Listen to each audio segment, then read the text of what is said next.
The first point is Ukraine is not some distant land. It is right in Europe here. We got Ukraine here. And just a reminder, these countries neighboring Europe, they're all NATO allies. Poland, Slovakia, Hungary, Romania. In fact, all these countries in green are NATO countries. And just look at the distances. You know, Kiev to Frankfurt, it's only a couple hours flight. Kiev down to Rome, a couple hours, a little longer to London. This is not some distant land.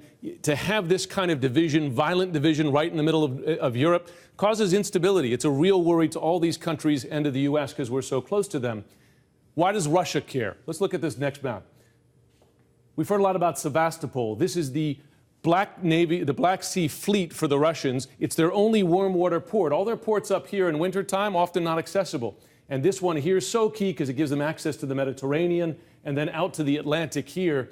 And this is the key national security for interest, really, when it comes to Ukraine and Crimea. And that's why when those 6,000 troops first moved into the Crimea, this is where they went first, right around Sevastopol. And it shows this is a key issue. It's not just for the West, certainly for Russia. The whole country of Ukraine is pretty divided right now. And I want you to explain to our viewers how that unfolds. No question. You can see it right here in the map. Here is eastern Ukraine bordering Russia. These are the percentages of ethnic Russians speaking. Here, 75% speak Russian, ethnic Russian. Here, 75%. Here, all over 50%.